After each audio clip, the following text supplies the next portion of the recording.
Good afternoon. This is Wolf Jimenez. Just wanted to recap everything. I've actually been wanting to do something like this for a while. I figure now is a good time to start since I feel like I've got a lot of stuff to say. But just starting out. This was Nuno Espirito Santo's last game at as the manager for Wolverhampton. So definitely. Very unexpected and sad turn of events happened this couple of days. He led Wolverhampton in 114 Premier League games, which is the most by any Premier League manager or manager for Wolves in the Premier League. So, Nuno had a dream and he put Wolves on the map after qualifying for the Europa. Two seventh place finishes. And unfortunately, not being able to qualify for the Europa with that seventh place finish. And honestly, without VAR and bad refereeing, probably could have finished much higher. But so it was his last game, and so definitely just wanted to, let him know he will be missed.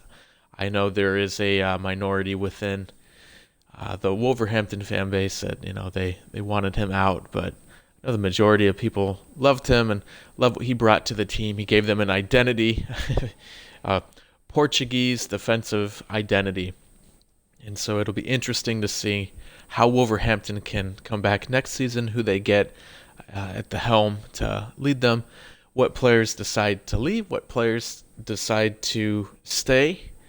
And, big summer ahead, but we'll see what happens. But just recapping today's game. So they played Manchester United. Unfortunately, that game finished 2-1. I guess the first big thing that happened was Alonga's beautiful header, which was the assist by, Daniel James. It was an excellent attempt. And he had a couple opportunities earlier. I think he had two other opportunities early in the game. Couldn't quite finish, but it was a beautiful header. And happy for him for scoring. The fact that Manchester United always has these young youth players, that's what makes them so annoying. Is you think they're done, and Ole has done a really good job at playing these youth players, making them part of the team, as well as growing the talent he already has around him too. Cavani, I think, is an excellent mentor for young strikers, so keeping him another season just going to make them a lot more annoying. And so, anyway, we'll see how they do. I'm not a United fan, though, that's for sure, but it's nice to see young players play and prosper. And, next big thing, Adama Traore, this man right here played incredible, and I dare say if he would have kept playing, United would have got more tired, and it would have been a much closer game.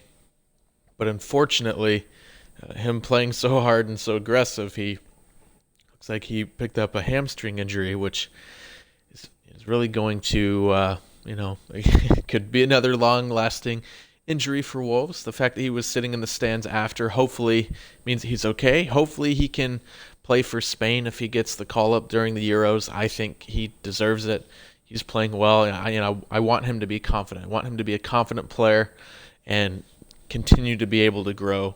Even if he does end up leaving, I know he's in contract negotiations. If he does end up leaving Wolves for a bigger club, wouldn't be too excited about that, but he's got so much potential. I don't want him to end up like Balotelli or anyone like that just doesn't reach it because they're not working hard enough. But he played really hard, and I'm just really sad that he had to come out, and I know Nuno was as well. But I definitely want to talk about Semedo's goal, which he's had a very up and down season in his first year for Wolves, filling in for what's his name, Matt Doherty. Was a really tough challenge for sure. Doherty played so hard, not the quickest and most skilled player, but just played really hard, always in the right place at the right time. Just a good instinctive player, and there's a chance that he can even come back to Wolves because his time at Tottenham did not go over as he had hoped. So I'd be happy if there was a welcome back campaign to bring him back because he was very solid, and I think he can just help Wolves with probably some stuff in the midfield as well as their defensive line because he's definitely been missed as far as that goes. But that being said, Semedo scored a brilliant goal, a great pass by Fabio Silva, who's really, I think, has been their most consistent attacking player these last few games of this season, which just shows you the kind of injuries that Wolves have had to deal with and the changes that they've had to make. Because even just a couple weeks, a couple months ago, I wasn't sure how to feel about him, but he's really come into his own, and he played incredible this game.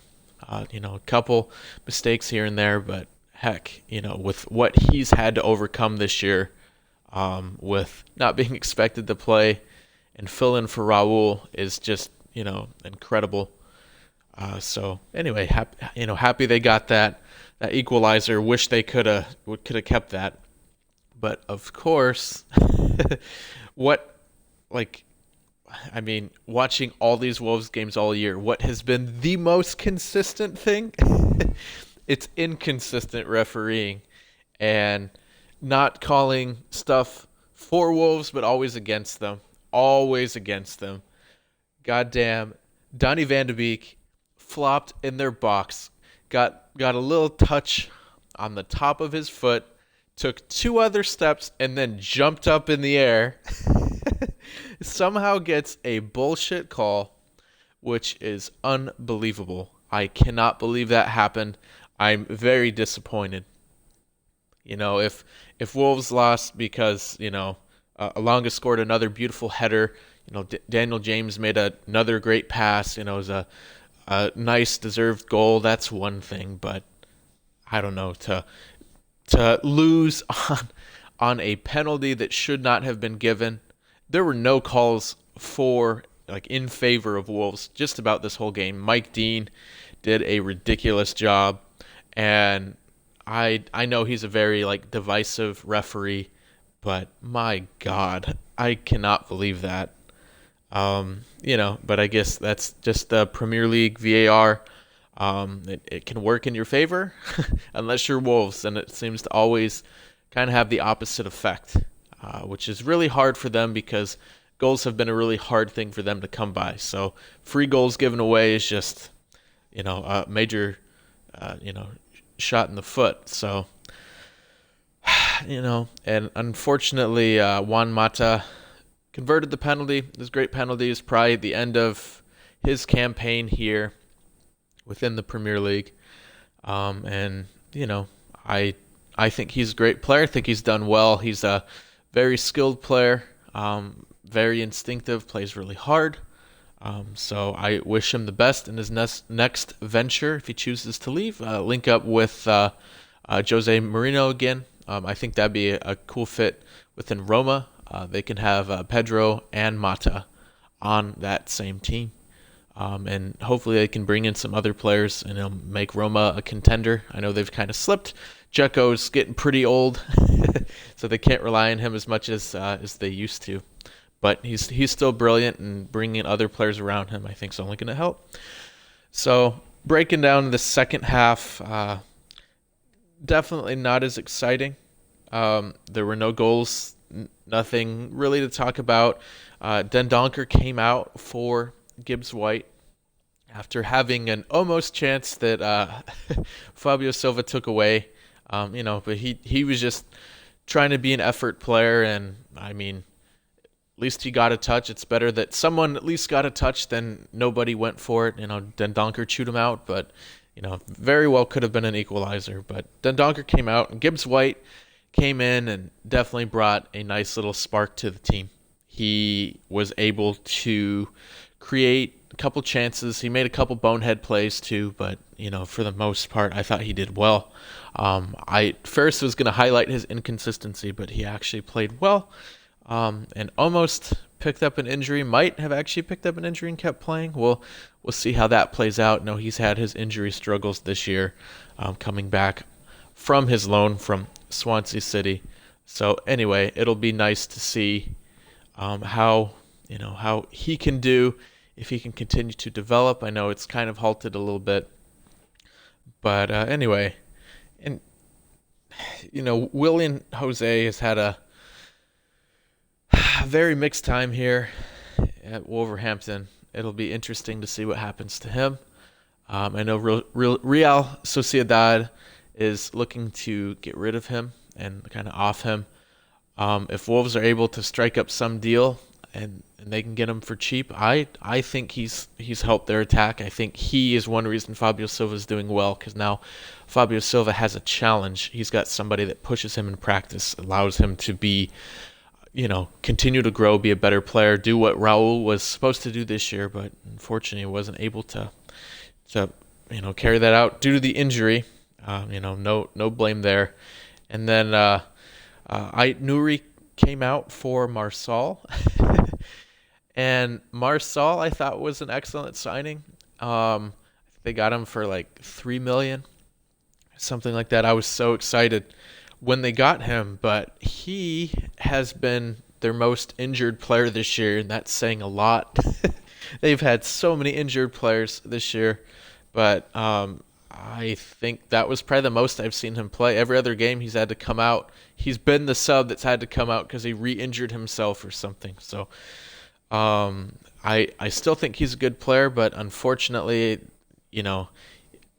once you're kind of that injury prone, I think it really halts your career and prevents you from being able to, reach where you were, even if you still have a lot to offer.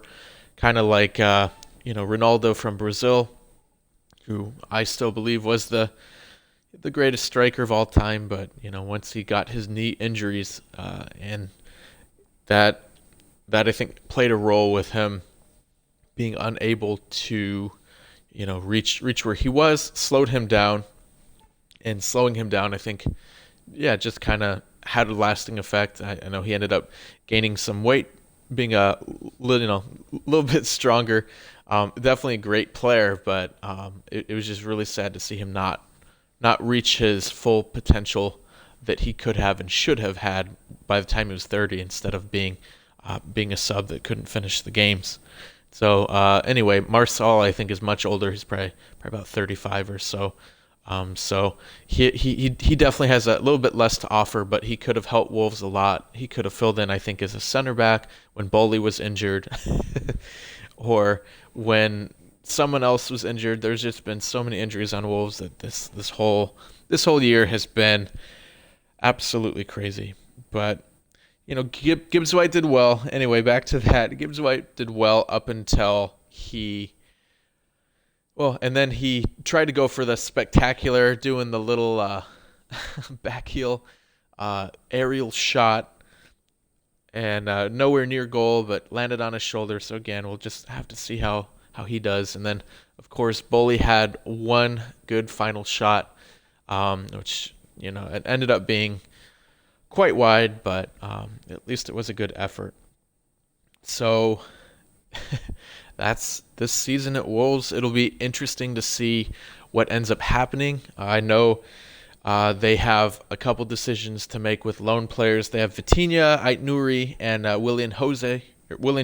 Ooh.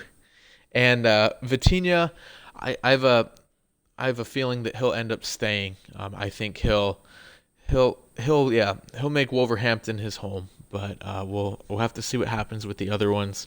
I thought Ait-Nouri did well when he played, but he definitely didn't play a whole lot, and I don't know how much they're valuing him if he were to make the stay permanent, but it'd probably be about 25-30 million, probably somewhere around that range, and I'm not sure if he's worth that much. If they were able to loan him out another year, give him another chance, I would be down for that. And same thing with Willian Jose. I thought he did well when he played, he didn't get much chances.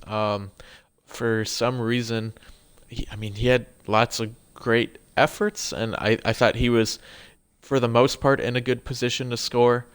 But there seemed to be something off the field that was preventing players from hitting him up and letting him take those chances. I think he only finished with one goal. He scored another goal that was called offsides, which I thought was a beautiful goal. He's definitely an aerial threat, and that's where he's the best. He's not the fastest player, but he's pretty strong. But certainly Jimenez was missed this year, and I think that has been the thing that has just spiraled them down this year. Wolves, with how I've watched them the past few years, I'd say especially last year, they would play defensive. They'd usually get scored on. They would play an okay to bad first half, and then second half is when they'd pick up. That's when they'd score goals. That's when their energy came forth. But a lot of that energy came from Raul being able to link up play, hold the ball, hit Traore, be able to score Traore's passes. He's good at dribbling. He presses high. He's got great stamina, so he's able to play the whole game. He's great in the air. He's fast enough. He's not the quickest player, but definitely fast enough to be a nuisance, or a I don't know if that's the right word, but an annoyance for the defense to have to cover. And so with him gone, this whole year has just been shot. And unfortunately, it seems like they have blamed Nuno for this, with all the injuries, yet they still finished mid-table. And I think that's something to be proud of. And I'm very proud of how they finished. I wish they could have got a final win for Nuno today. But with what they had to overcome this year, with all the injuries, and the pandemic, and everything, really, not being able to really break the transfer market too much within the last few years. I think that there's definitely a lot of upside with this team, and it'll be exciting, hopefully exciting, to see where they go, see who they bring on as their next coach. I'm very sad, and I'm a little bit nervous that Fosun's decision was to blame it on Nuno, because it is under him that they have been able to make these achievements.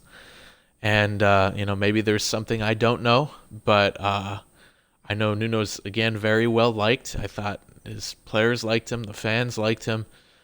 He wasn't arrogant, but he was confident when he had to be, speaking up against the refs, getting fined, not apologizing. I think he has great values. He valued his team, and he absolutely loved being at Wolverhampton. So it's going to be very sad to see him leave, but I wish him the best. I hope and I know he'll have some excellent offers, and we might even end up having to play against him in the Premier League, which is unfortunate. I know Tottenham was kind of linking with him before this even happened. So that I just wish him the best. If he gets a Tottenham position, great for him. But I think that'll be a tough thing for Wolves to have to play against him. I think he's an excellent coach, and he deserves more respect than what he's got this these past few weeks and these past few months and this whole year, with everything he's had to overcome, playing all these young players, having his star man and his second emerging star man, and Pedro Neto get injured as well.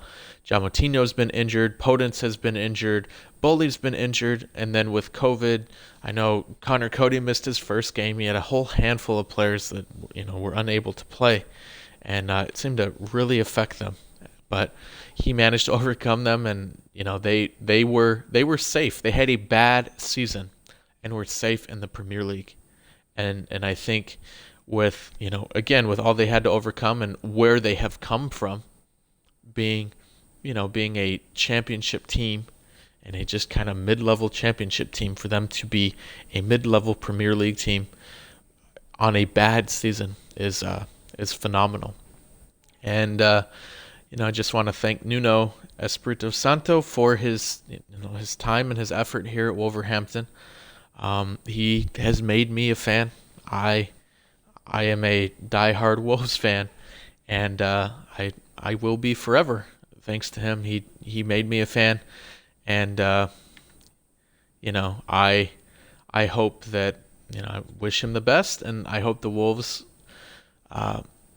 organization can keep up the momentum that he's brought and keep up the foundation and bring in a coach that can inspire players like he can, and keep Nuno's dream going.